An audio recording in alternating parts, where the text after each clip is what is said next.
Hello students,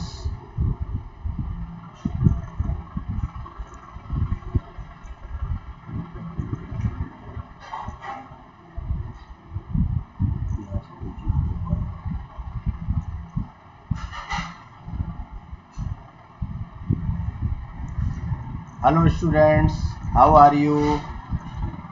आप सभी स्वस्थ और प्रसन्न होंगे। I am KP sir, biology. प्यारे बच्चों, बायोलॉजी का मतलब ये होता है जीवन का अध्ययन, स्टडी ऑफ लाइफ। तो हम लोग बहुत सारी लाइफ चीज़ों का अध्ययन करते हैं। इनमें ह्यूमन सबसे इम्पोर्टेंट एनिमल है इस सारे संसार का, और उसी ह्यूमन के बारे में बहुत सारे सिस्टम हम लोगों ने फर्स्ट ईयर में पढ़े। चाहे डाइजेस्टिव सिस्टम हो, चाहे अदर कोई भी सिस्टम हो, इसके बारे में हम लोगों ने फर्स्ट ईयर में पढ़ा है। अब इंटरमीडिएट में ह्यूमन रिप्रोडक्शन, ये चैप्टर हम लोगों को पढ़ना है। ह्यूमन रिप्रोडक्शन, इस ह्यूमन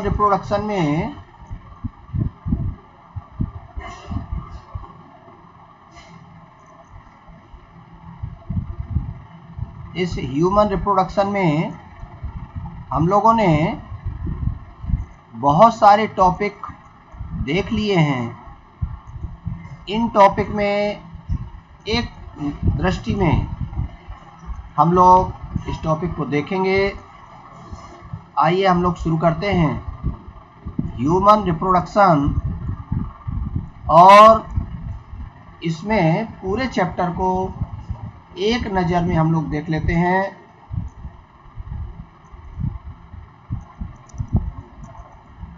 सबसे पहले इसमें मेल रिप्रोडक्टिव ऑर्गन है। मेल रिप्रोडक्टिव ऑर्गन, जिसमें structure of male reproductive organ है, एलएस ऑफ टेस्टिस है, यानी वृषण की खड़ी काट का चित्र। इसमें बहुत सारे क्वेश्चन पूछे जाते हैं। और स्ट्रक्चर ऑफ स्पर्म है। इनको हम लोगों ने पिछले वीडियो में देखा था। नेक्स्ट वीडियो में हम लोगों ने फीमेल रिप्रोडक्टिव ऑर्गन यानी मादा जनन तंत्र के बारे में पढ़ा था। और इस फीमेल रिप्रोडक्टिव ऑर्गन में कौन कौन से मेन पार्ट होते हैं, एक बार जरा हम लोग इसको समझेंगे। इसमें मेन पार्ट होता है ओवरी, अंडाशय। 1 पेयर ऑफ ओवरी पाई जाती है। यह ओवरी मसल्स के थ्रू या कनेक्टिव टिश्यू के थ्रू यूटेरस से अटैच रहती है, और इसी ओवरी में ओवा का फॉर्मेशन होता है। ओवरी में ओवा बनने की प्रोसेस oogenesis या अंड जनन कहलाती है। इसको हम लोग थोड़ी आगे देखेंगे। इसमें ये जो ओवरी है, इस ओवरी की अगर हम स्ट्रक्चर देखें, इंटरनल स्ट्रक्चर, इस ओवरी में चारों ओर एक जर्मिनल एपिथेलियम, ये जो लेयर पाई जाती है, ये लेयर जर्मिनल एपिथेलियम कहलाती है, जिसमें डिवीजन पावर बहुत अच्छी होती है। ये माइटोसिस डिवीजन, समसूत्री विभाजन द्वारा लगातार डिवाइड होती है। डिवाइड होकर के पहले oocyte फॉर्म करती है। क्या बनाएगी? oocyte। और यह oocyte आगे चल करके अपने चारों ओर एक स्ट्रक्चर फॉर्म करता है, या कह सकते हैं oocyte के चारों ओर एक स्ट्रक्चर बना करती है। इस स्ट्रक्चर को फॉलिकल कहते हैं। इस स्ट्रक्चर को क्या बोल देते हैं? फॉलिकल। इसे ग्रेफियन फॉलिकल कह देते हैं क्योंकि ग्रेफियन साइंटिस्ट ने देखा था। प्राइमरी फॉलिकल कह देते हैं। ये फीमेल हार्मोन सीक्रेट करती है। क्या सीक्रेट करेगी? Female hormone. ये जो फीमेल हार्मोन है, यहाँ से एस्ट्रोजन फीमेल हार्मोन सीक्रेट होता है। इस फॉलिकल से एस्ट्रोजन फीमेल हार्मोन सीक्रेट होता है। इस एस्ट्रोजन फीमेल हार्मोन का जो फेमिनाइजिंग हार्मोन है, स्त्री विकास हार्मोन है, तो स्त्रियों के सेकेंडरी सेक्सुअल कैरेक्टर को डेवलप करता है, द्वितीयक लैंगिक लक्षणों का विकास किया करता है। साथ में ये फॉलिकल इस oocyte के डेवलपमेंट में भी हेल्प करता है और यह oocyte डेवलप करता हुआ चला जाता है। बाद में यह ओवरी से बाहर होता है। जब ओवरी से बाहर हो जाता है तो उस प्रोसेस को बोल देते हैं अंडोत्सर्ग या ओव्यूलेशन। ओव्यूलेशन की जो प्रोसेस है वह एक मेंस्ट्रुअल साइकिल के अंतर्गत आती है। अब जैसी ओवम बाहर होता है, ये फॉलिकल डीजनरेट होना स्टार्ट हो जाती है और डीजनरेट करके एक स्ट्रक्चर फॉर्म करती है जिसे कार्पस ल्यूटियम कहते हैं। क्या नेम दिया हुआ है यहाँ पर? Corpus luteum. कार्पस ल्यूटियम ये भी एक ऐसी स्ट्रक्चर है। कार्पस ल्यूटियम ये भी एक हार्मोन सीक्रेटरी स्ट्रक्चर है जो दो फीमेल हार्मोन सीक्रेट करती है। यहाँ से प्रोजेस्टेरॉन और रिलैक्सिन हार्मोन सीक्रेट होता है। प्रोजेस्टेरॉन हार्मोन जो होता है, ये हार्मोन इस एग के, इस ओवम के फर्टिलाइजेशन में हेल्प करता है और इस ओवम के डेवलपमेंट में हेल्प करता है। इससे जो ब्लास्टोसील स्टेज बनती है या ब्लास्टुला स्टेज बना करती है, यह ब्लास्टुला स्टेज यूटेरस से ज्वाइंट हो जाती है और इस प्रोसेस को बोल देते हैं, इस स्टेज को बोल देते हैं प्रेगनेंसी। प्रेगनेंसी में हेल्प करती है, गर्भ के विकास में हेल्प करता है प्रोजेस्टेरॉन।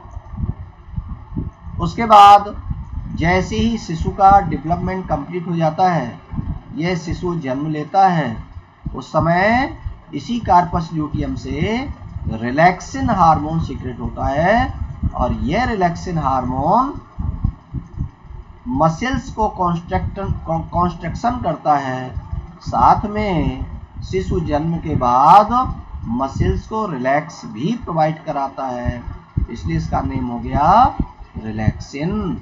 यहाँ पर कौन कौन से हार्मोन सीक्रेट हो रहे हैं? प्रोजेस्टेरॉन हार्मोन, प्रोजेस्टेरॉन ऊपर, इसके पहले सीक्रेट हो रहा था एस्ट्रोजन और लास्ट में सीक्रेट होता है रिलैक्सिन। कौन कौन से हार्मोन सीक्रेट हो रहे हैं? पहला है एस्ट्रोजन जो ग्रेफियन फॉलिकल से सीक्रेट होता है, प्रोजेस्टेरॉन जो कार्पस ल्यूटियम से सीक्रेट होता है, रिलैक्सिन यह भी कार्पस ल्यूटियम से सीक्रेट होता है।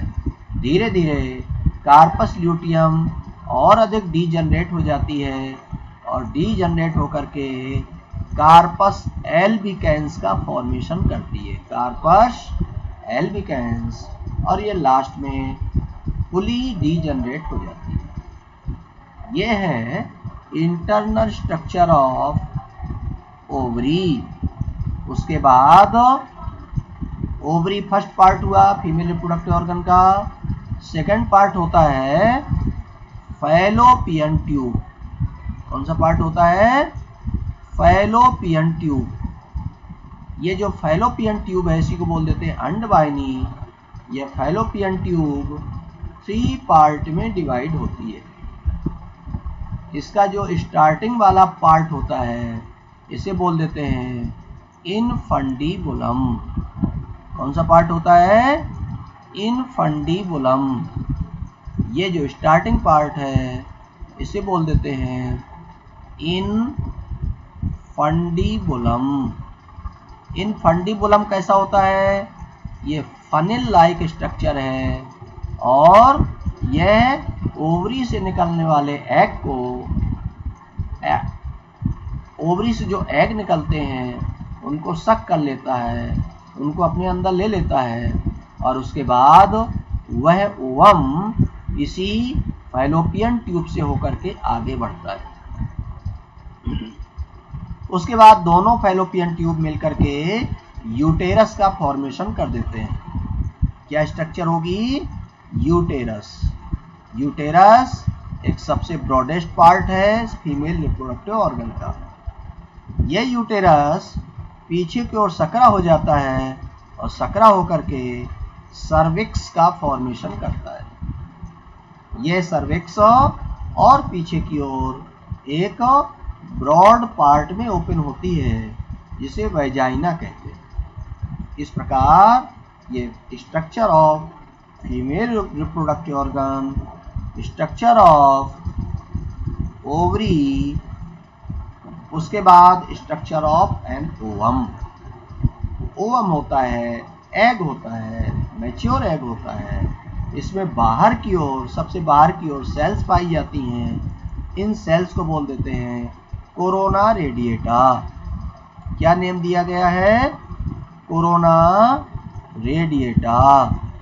ये सेल्स बाद में न्यूट्रिशन में हेल्प करती हैं। इसके ठीक अंदर वाला जो पार्ट है ये जोना पेलुसिडा कहलाता है। जोना पेलुसिडा यह इस एग का सबसे बाहरी आवरण है।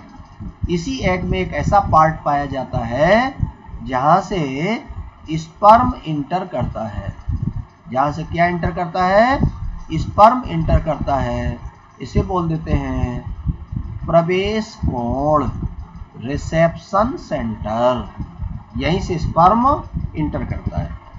यहाँ से एक फर्टिलाइजिंग हार्मोन सीक्रेट होता है और स्पर्म से एंटी फर्टिलाइजिंग हार्मोन स्राव सीक्रेट होता है।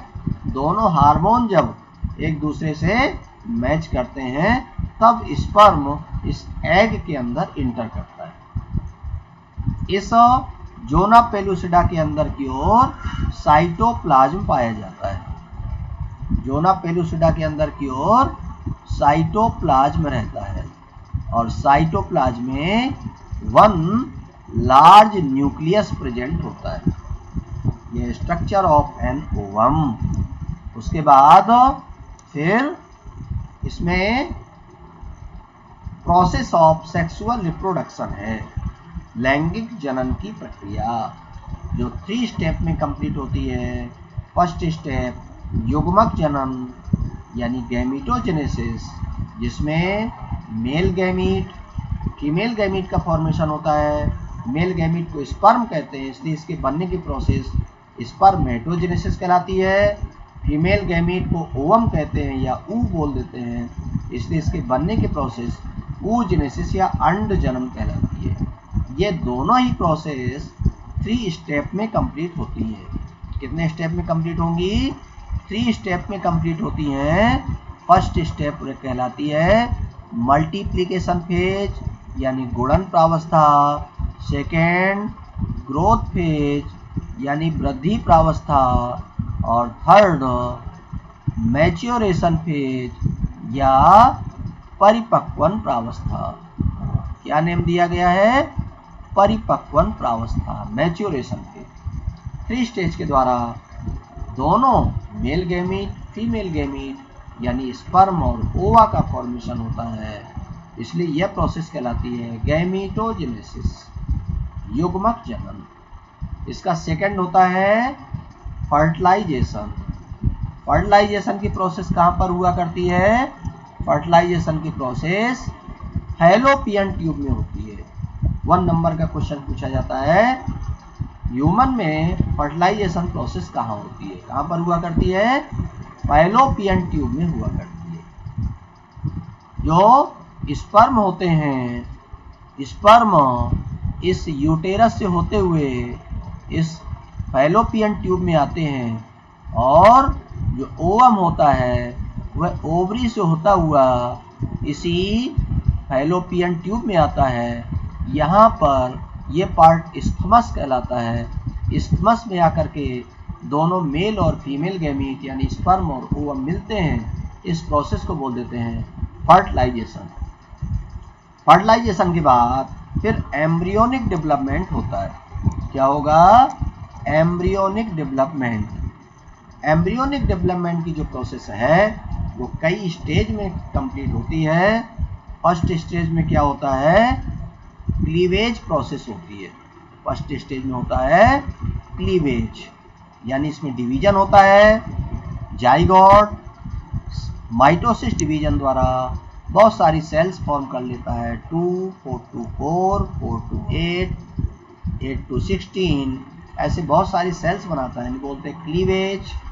अब क्लीवेज के द्वारा जो स्ट्रक्चर फॉर्म होती है वो सॉलिड बॉल लाइक होती है। इसे बोल देते हैं मॉरुला स्टेज। मॉरुला स्टेज में और तेजी से डिवीजन होता है। सेल्स में कॉम्पैक्शन और डिफरेंशिएशन होता है। सेल्स अंदर की ओर मूव करती हैं। अंदर की ओर मूव करने से इसके अंदर एक कैविटी बना करती है। इस कैविटी को बोल देते हैं ब्लास्टोसील कैविटी। क्या नेम दिया गया है? Blastocoel cavity. और यह ब्लास्टोसील कैविटी बनने के कारण इस स्टेज को बोल देते हैं ब्लास्टुला स्टेज। अब ब्लास्टुला स्टेज में आगे यह पहुंचता है कहां पर? फैलोपियन ट्यूब में। कहां पहुंचेगा? फैलोपियन ट्यूब से होकर के यूटेरस में पहुंच जाता है और यूटेरस में आकर के इसकी वॉल से यह अटैच होने लगता है। जब इसकी वॉल से ब्लास्टुला स्टेज अटैच होती है इस प्रोसेस को बोल देते हैं रोपण या इम्प्लांटेशन। यहीं पर इसे न्यूट्रिशन भी मिलने लगता है और यहीं पर इसके चारों ओर एक 3 लेयर्ड वाल फॉर्म होने लगती है। 3 लेयर्ड वाल, इसे बोल देते हैं प्लेसेंटा या अपरा। ये जो अपरा है, प्लेसेंटा है, इस एम्ब्रियो को न्यूट्रिशन प्रोवाइड कराता है, इसको सेफ्टी प्रोवाइड कराता है, इसको रेस्पिरेशन के लिए ऑक्सीजन प्रोवाइड कराता है। ऐसे बहुत सारे इसके फंक्शन हैं। साथ में ये बाहरी चोटों से भी सुरक्षा प्रदान करता है। आ जाता है right the function of placenta. Placenta का कार्य बताइए। तो प्लेसेंटा कौन कौन से फंक्शन हुए? इस एम्ब्रियो को तैरने के लिए स्थान प्रदान करना, इसको सेफ्टी प्रोवाइड कराना, इसको न्यूट्रिशन प्रोवाइड कराना, इसको ऑक्सीजन प्रोवाइड कराना। इससे जो एक्सक्रीटरी मटेरियल सीक्रेट हो रहे हैं इस एक्सक्रीटरी मटेरियल को बाहर करना, चोटों से सुरक्षा करना, ऐसा प्लेसेंटा या अपरा का फंक्शन है। इस अपरा का फॉर्मेशन होता है। अपरा के साथ इसमें गैस्ट्रुला स्टेज आती है। गैस्ट्रुला स्टेज में 3 लेयर स्टेज डेवलप करती है। 3 लेयर स्टेज जिसे बोल देते हैं 3 प्राइमोर्डियल जर्मिनल लेयर। क्या बना करती हैं? 3 प्राइमोर्डियल जर्मिनल लेयर का फॉर्मेशन होता है। यहाँ पर ये कौन कौन सी 3 प्राइमोर्डियल जर्मिनल लेयर हैं? Ectoderm, mesoderm and endoderm.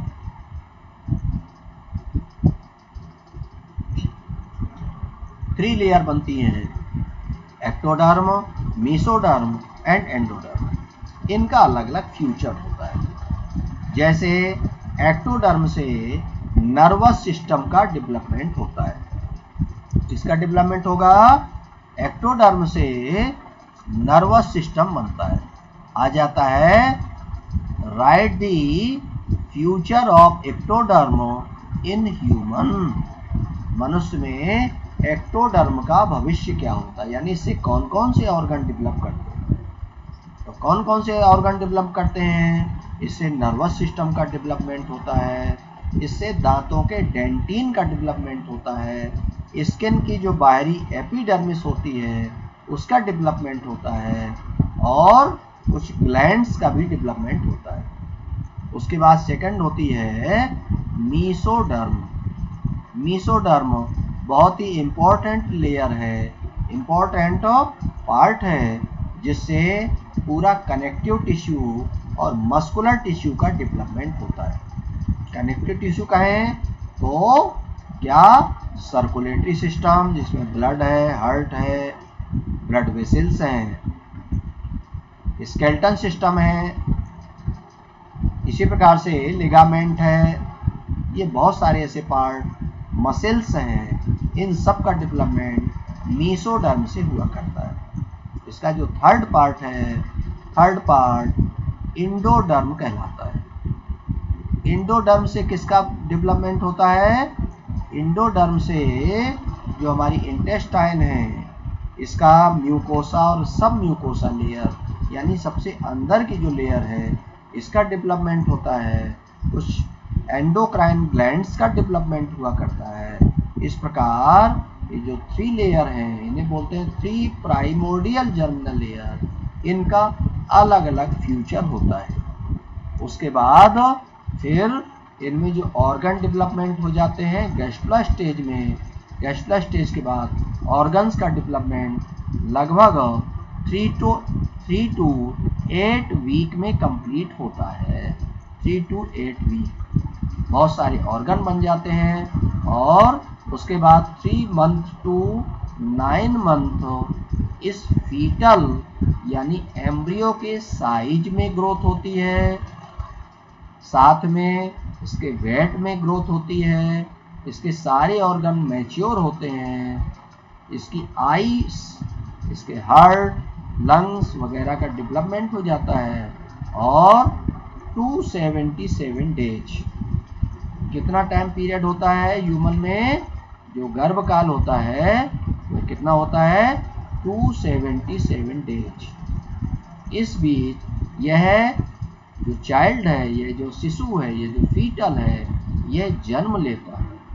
इस प्रोसेस को बोल देते हैं प्रसव या लेबर। इसी समय ब्रेस्ट से एक जो फर्स्ट लिक्विड सीक्रेट होता है, मिल्क सीक्रेट होता है, यह हल्के गाढ़े पीले रंग का होता है। इसे कोलेस्ट्रम बोल देते हैं। क्या नेम इसका? कोलेस्ट्रम। इस पर भी शॉर्ट नोट आ जाता है। कोलेस्ट्रम क्या है? कोलेस्ट्रम क्या है?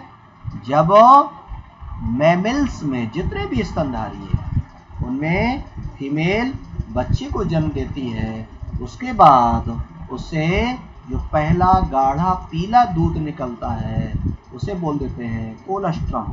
इसमें प्रोटीन और विटामिन बहुत अधिक होती है, इसलिए यह इम्यूनिटी पावर प्रोवाइड कराता है। शरीर की रोगों से लड़ने की क्षमता प्रदान करता है और बच्चे को इम्यूनिटी प्रदान करता है, ये कोलेस्ट्रम। इस तरह से यह ह्यूमन रिप्रोडक्शन, यह चैप्टर कंप्लीट होता है। अब इसमें जो भी क्वेश्चन हैं आप कमेंट करके पूछ सकते हैं। कोई भी प्रॉब्लम है कमेंट करके इसको पूछा जा सकता है और पूछ करके जो भी प्रॉब्लम है उसको शेयर जरूर करें ताकि कहीं कोई प्रॉब्लम ना हो। तो आप इसका ध्यान रहे, इस चैप्टर को अच्छी तरह से तैयार करिए। सब्सक्राइब करना ना भूलें, लाइक करना ना भूलें, ताकि हम आगे आपको और भी वीडियो प्रोवाइड कराते रहें। तो ठीक है, आगे मिलते हैं और अगले क्वेश्चन, अगले लेसन की ओर बढ़ेंगे और अगले लेसन में हम लोग और बहुत सारी चीज़ें देखेंगे।